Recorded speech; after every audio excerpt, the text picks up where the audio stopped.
People would call me Magnum. So wait a second. You are the founder of Magnum. That's right. I love your supplements. You got to be kidding me. Building a supplement company is not an easy thing to do. It's a lot of rubbing elbows. I always treat people the way I want to be treated. Sometimes it feels harder to develop the relationships that you really want to have. Put in the work. Those stories you will hold on to forever. I'm not going to chase you down the halls. You better come to me. And to be honest, this is how billionaires invest. What's up, everybody? Welcome back to the Partner Profit Podcast. I am your host, Grant Wise, and I'm excited for my conversation today. I've got a new friend on the show. His name's Mr. Markus Kaulius. Markus, man, thanks for spending some time with me. Grant, psyched to be here. Thanks for having me. And by the way, what a cool name, Grant Wise. Like, perfect for podcasting, perfect to do big things in business. It's the wise guy. I love it a lot, actually. My name has a very special meaning. I've gone in pretty deep detail looking it up, and I can't remember all of it. Yeah, so Jonathan Grant Wise is my full name. Okay. And Grant means greatness. Jonathan means God's gift, and then Wise obviously means wisdom. And so I actually really love saving that for when my wife and I are in an argument, because I'm like, hey, babe, you got to be careful. I'm God's great wise gift. You don't want to go mess around. I can't imagine that goes over anything but awesome. Yes, it actually normally does, because she kind of just like, laughs and sarcastically scoffs it off and it's like, whatever, dude. So we definitely get to have a lot of fun with that. But no, I appreciate you saying that. For those people that maybe don't know much about you, give us a bit of the backstory. How did you get to where you are today? I'm a hardcore entrepreneur. I love the language. It's my first language. English is my second language. I love talking about business. I love speculating. I love the drive and the special characteristics it takes to be a successful entrepreneur. And I love to see that in other people. I came from a pretty rough start, and I'm super grateful for my backstory. Very poor growing up. When my parents divorced at 7, my dad was already out of the picture, but now he was really out of the picture. And my mom really struggled with money. Went to school full-time and work full-time to try and support the kids. And I didn't have much of a relationship with my mom or my dad. Of course, the first 15 years, that made it really tough. And I didn't know who I was. I didn't believe in myself. I got picked on, bullied. Oof, those were tough years. But again, super grateful, because it really transformed me into this man that I knew God wanted me to be. I started little business and then turned it into a slightly bigger business and a slightly bigger business. And in January of 2005, I felt God give me this idea for this beautiful business that I started immediately. And it was in sports nutrition. I'd already been in the sports nutrition business for a while. I was selling supplements out of my bedroom. Then I was called to do my own brand. And I just loved it. I loved being that guy. I loved being the supplement guy. I was in the industry for over 25 years. Technically, I'm still in the industry. I have some investments in there, but I got to exit about 3 years ago now. I got to write a best-selling book. And now I invest in other entrepreneurs. I've been investing like crazy, learning how to invest like crazy. And my big focus is becoming the man who I've been destined to become, who God created me to be. And that's what I pour my energy into every single day. Oh man, that sounds amazing. Sounds like an amazing backstory. Very similar story. My parents divorced when I was 8, and they both remarried when I was 12. My stepfather was very influential in my life. He was an old cowboy. And so we didn't do much aside from work. So from a very young age, I was learning how to work in the crazy hot fields of Arkansas, hauling hay and doing all that kind of a fun stuff. But decided I didn't want to work with my hands. I'd rather work with my mind. Stumbled into entrepreneurship when I was 19 and been doing it for a minute now. I would agree. The life of an entrepreneur is challenging. Oh yeah. But it's just so interesting. Every day is different. Typically it's a different set of problems, but it's fun to be able to problem solve and work through all of these things and build stuff. I think it's one of the coolest things in the world to be able to take an idea and turn it into reality. And so I would agree with you. Being an entrepreneur is fun.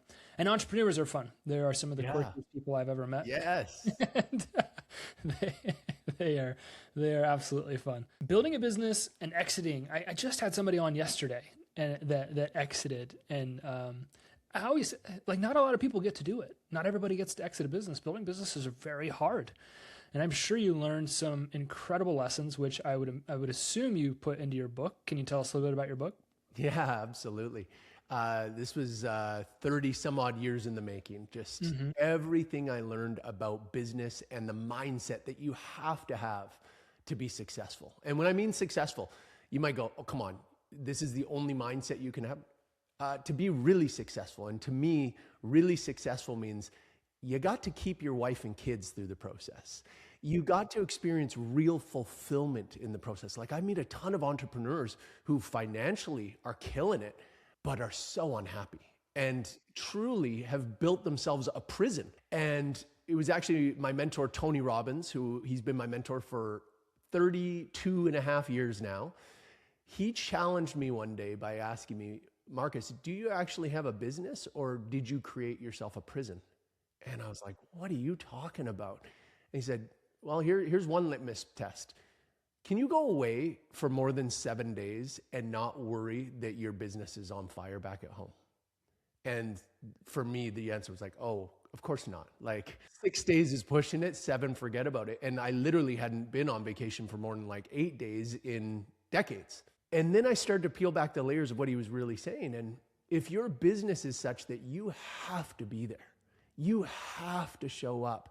And don't get me wrong, everybody. Anyone listening to this who's like, oh man, this guy's challenging me. And with all due respect, screw you, Markus, for challenging me. Like, these prisons can be absolutely wonderful places. And as long as you're choosing to show up each day to that prison, because I had all the wonderful toys, I had income, I had respect, I had all these wonderful things, but make no mistake, I had to go lock myself up every single day. And that was the turning point for me that I'm like, yeah, I would actually prefer to be a businessman. I want to be a business owner, not a business operator. And then within 3 years, maybe 2 years of that, I sold my business and I got to exit. By the way, for anyone excited about exiting one day, please let me plant this seed in your head. You must surround yourself with people who have exited companies so that you know what to prepare for. It is going to blow your mind in ways that you do not see coming. And even knowing it's going to mess with you so psychologically, it's still going to be problematic. You need to have people to hold your hand. The same thing. Exiting a business is an experience. You learn a lot. Yeah, huge. I mean, the number one thing I'll teach you guys right away, I'll just share with you, is that your identity is going to be shaken. Your identity for however many years you've been a businessman has been wrapped up in that. For mine, it was called Magnum Nutraceuticals.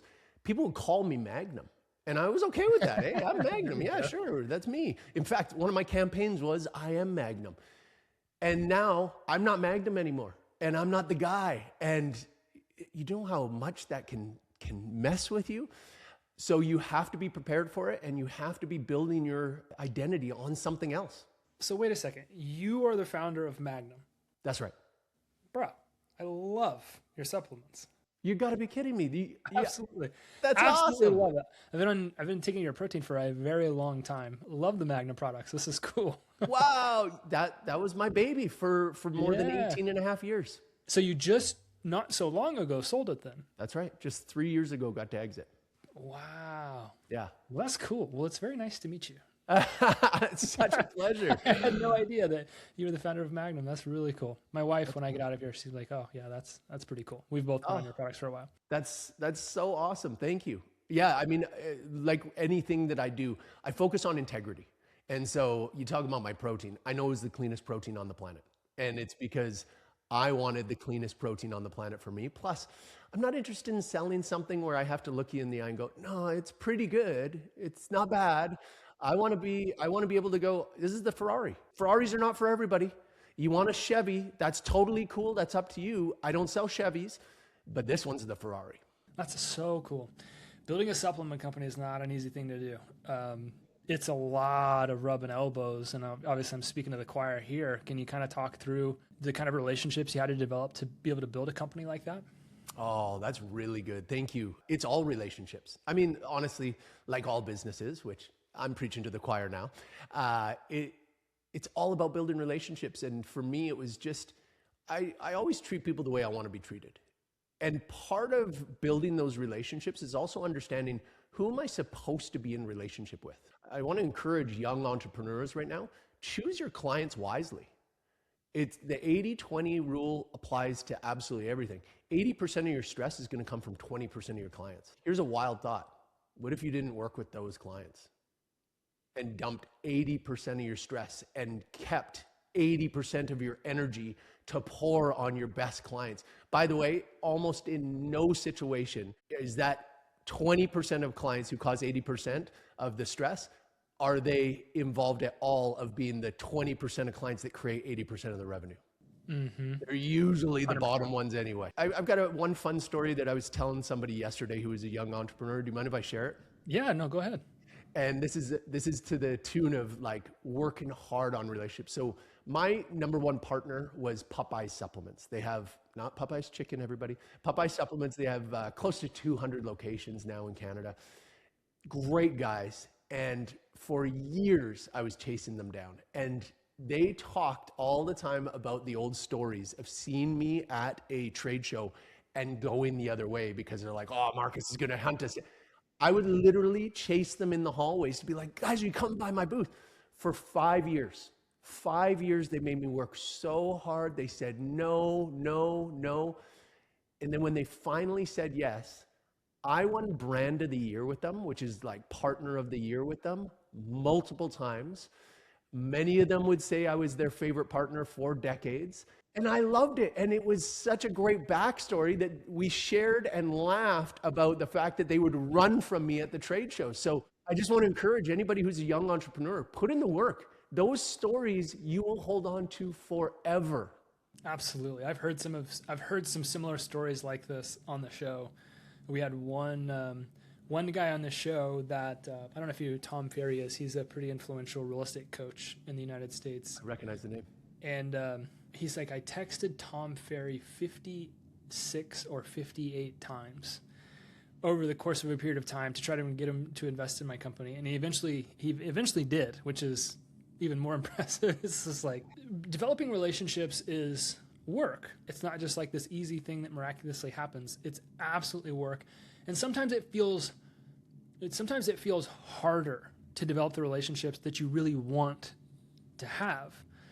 And your story just kind of reminds me of that. I can imagine trying to recruit somebody into your business for 5 years and then it finally going the way that you would want it to go. That's amazing.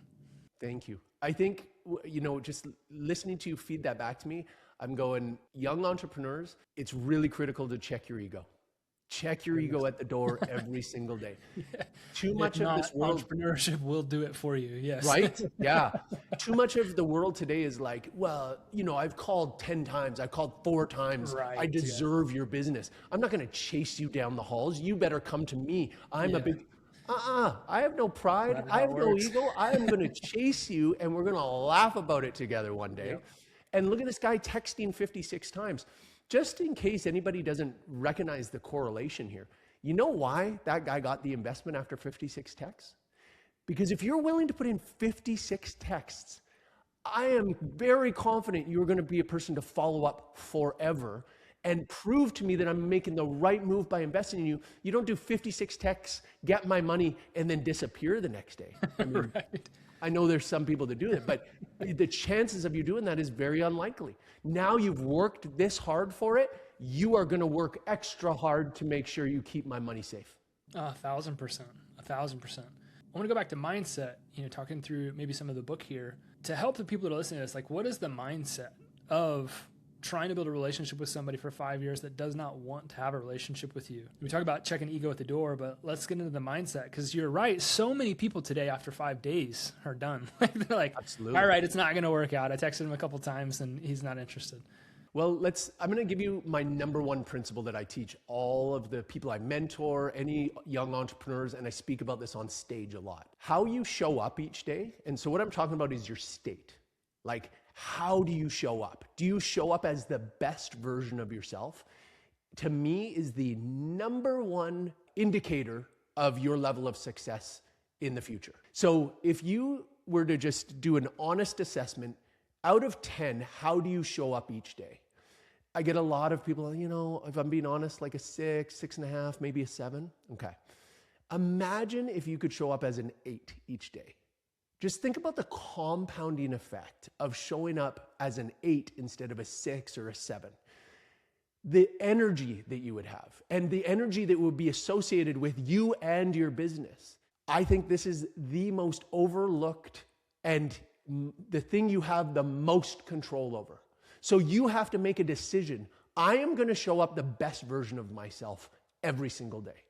So in developing that relationship, and I'm calling you, hey, I can't wait to talk to you, and I know you can't wait to talk to me. This is your buddy Marcus calling again, as opposed to, this is number 30. I've called you 30 times. You owe me business. Like, nobody wants, you might be laughing going, nobody wants to deal with that guy. Yeah, but don't you show up sometimes or a little bit like that? What if you showed up never like that? And that's what I've really dedicated my life to. You will always associate with my brand, who I am, energy, positivity, and integrity. I mean, I know I have to work for that third one, but that's what you will think of when you think of Markus Kaulius. And I bring it, and I take so much joy in the fact that when I get on calls with people, they're right away smiling. They're like, I've been looking forward to this because I knew you would change my energy for the day. And I'm like, that's what I want to be associated with. I love that. So I just want to encourage everybody, make the decision. It is absolutely your choice, which is another principle of my book. It's your choice how you show up each day. Do not give away that power. Do not be like, well, I mean, I would have shown up with good energy, but I didn't get a great sleep last night. Okay, well, whose choice was that? Why didn't you get a good sleep? If you're thinking you have no power over the sleep you have, you are wrong. So take steps to get a better sleep. Well, I didn't eat the right foods this morning. Whose fault is that one again?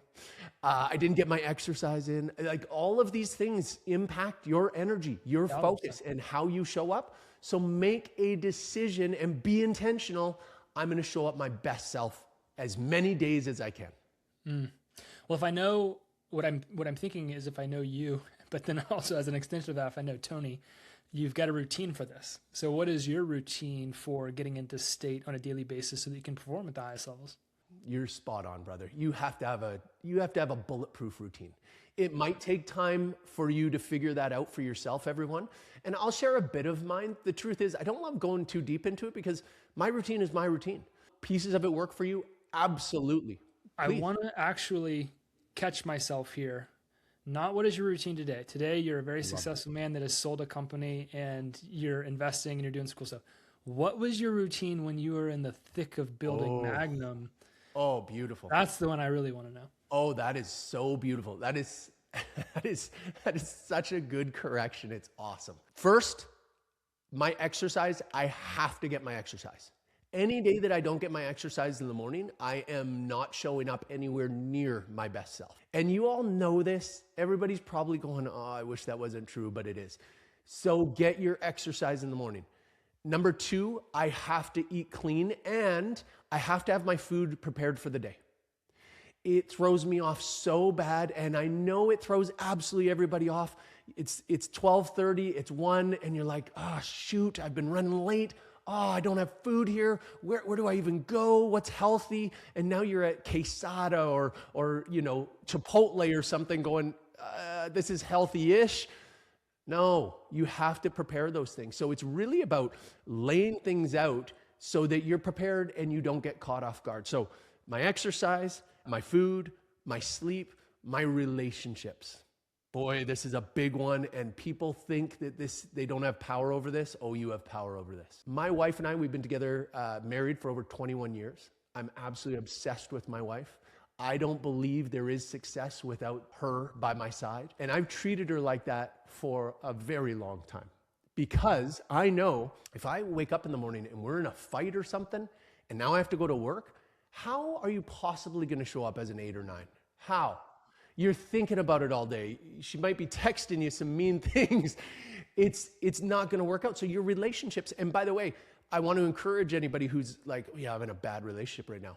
1, do everything you can to fix it. It is negatively impacting your day so bad, and your sleep and the way you eat and your stress levels, your cortisol levels, all of that. And number two, if you're not married yet, oh, be so picky. Hold the highest That's standards. very good advice. Yes. Yes, your partner is the most important Yep. decision you will ever make, next to who you put your faith in. This is so good. I know we're running out of time, but I want to ask this question because it's one I like to ask in every conversation. Knowing what we know and knowing what I know, I mean, building a supplement business is very hard. We talk about the types of relationships that it takes to do something like that. But how do you take your relationships and turn them into revenue? What was the process for you to doing that? Oh, that's really good. That's a really deep question. Thank you for asking that. So once you've got a good relationship, actually, you know what? I'm not even going to say once you've got a good relationship. Once you've got any relationship established, I was never afraid of asking for things. I'm just not afraid of asking for things. You know, a lot of us have this misconception that, man, if I ask for a favor or if I ask for the order or whatever, I'm making a withdrawal from our relationship bank account. I'd like to propose the exact opposite is true, especially when I asked for a favor. I used to love this. I used to teach this to my sales teams all the time. Look for favors to ask. Here's why. Here's how I would approach this. And I don't have to have a great relationship with you to go, hey, Grant, we've known each other for some time.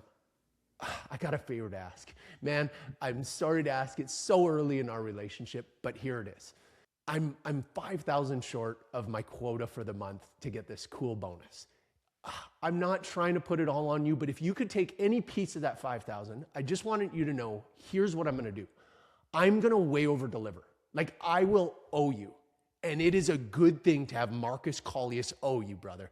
I'm going to throw in some extra shaker cups, some extra t-shirts for you. But way more important, I'm going to be all over you, brother. Would it benefit you if I threw up some extra posts on our social media for you? How about if I went through your social media and gave you a whole bunch of likes and shares? Do you see? You can just add value in all these ways. And this guy's going, sure, you know what? I was kind of going to say yes anyway, but now you're like really trying to over deliver. See, that favor turned into something so beautiful. And now we can talk about that for some time. Hey, Grant, I just wanted to thank you again. You know, remember a few weeks ago when you did me that favor? Man, I appreciated that so much. Look at how much I'm setting myself apart from my competitors who are just like, all right, Grant, what's your order today? Yeah, you're lucky that I'm offering you anything. Yeah. Like, have you noticed that seems to be business today? Like 9 out of 10 companies are like, you're welcome that I'm in business selling to you. It's like My least favorite thing lately is to go to a restaurant or a coffee shop or anything. There's some of them that are doing a good job, but Yep. it seems like more and more every day that people are getting that like entitled attitude to Yes. like, yeah, you're welcome. And it's like, Yeah. what the heck? Like, I don't want to pay and be treated like this. This is Right? crazy. I know. And we have to vote with our dollars. I just want to encourage 100%, everybody, yeah. vote with your dollars. Stop going to those places. If they're all entitled, go support the ones who are like, thank you so much for doing business with me. Yeah. The positioning of the favor versus just like the direct ask, I'm sure that is something that you discovered over time.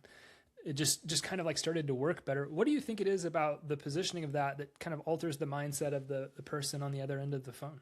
Wow, that's rich. You know, what I've discovered is that by asking the favor, it puts it in their mind of like, it definitely gets the law of reciprocity going. That's where my mind was just going. Is it the reciprocity angle? It's like, okay, yes, now Marcus is going to owe me something. Yeah, but there's actually two sides of this. You're absolutely right.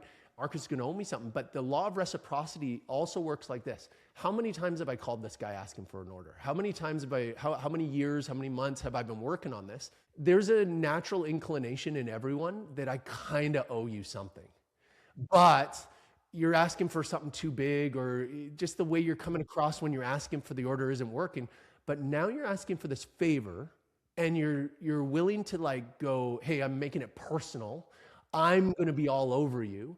And so this dual working of the law of reciprocity worked really well for me.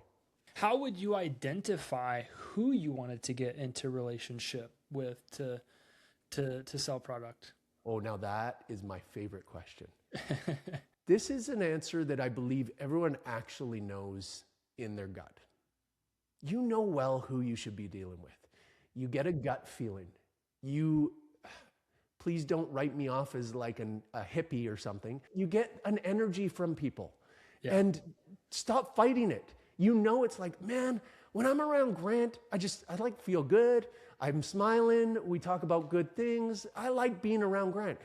But when I'm around Doug, oh, it's so much work. I'm so exhausted. And here's what I've detected, and I protect my energy like crazy. The Dougs of the world, sorry, Doug, the 20 minutes I spend with Doug costs me like 4 hours of energy. And you all know exactly what I'm talking about. But an hour with Grant actually boosts my energy an hour and a half. And so if I just filled my day with Grants, I can go 8 to 10 hours full sprint. If I put even one Doug in my schedule, I can only handle about 1 to 2 other calls that day. Now, this is where scarcity mindset versus abundance mindset really comes in. Scarcity mindset goes, oh, but Markus, that sounds nice, but there's not that many Grants in the world, and there's so many Dougs. Hey, I'm not going to argue that there are tons of Dougs, and I'm not trying to diss my boy Grant that there's a whole bunch of him, but do you really think there's not lots out of 8 billion people? Is your mindset so small that you're like, well, I haven't met that many? With all due respect, how many people have you met? You're not talking about tens of thousands. You're barely scratching 1,000. There's 8 billion to choose from. So cast your net wider and go and be really picky. And this is where I really believe in the guys who talk about save the seats on your bus for the right people. Because if you put a bunch of Dougs on your bus, the Grants who are ready to be picked up on your bus, there's nowhere to sit, and they will wait for the next bus. It's so true. And this is such a good marketing principle because, if you could go buy 1,000 marketing books from all across the world, and mostly all of them will tell you the same thing. Know who you are trying to work with, know who your customer is. Yeah. And it's something that I've taught. I spent a lot of time in real estate teaching people how to grow businesses through great marketing. It's just the number one thing. Like, who is your ideal customer? Who is your ideal relationship? Who's your ideal partner? And there was such a disbelief that those people were out there. It was almost like as soon as I ask you to zero in on who you want to work with, you instantly go, no, I want to work with everyone. And I've always said, and I've said this for a very long time, the person that works with everyone works with no one. Oh, spot on. If you know who you want to work with, it's so much easier actually to find those people because you know where to go look. Because I know what, you Doug versus the other person is like, I know what Grant in this example, I know what he likes. I know what he doesn't like. I know where he likes to hang out. I know what he likes to eat. I know where he's at the gym. I know this. Yeah. So it's so easy to go find that person. Yes. If you know who they are. But you do have to know what it is that you're looking for.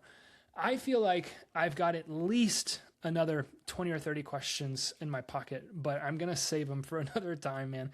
I cannot tell you how much I appreciate you jumping on here and spending some time with me. This has been an amazing conversation, and I am very, very grateful for that. I always like to ask this last question.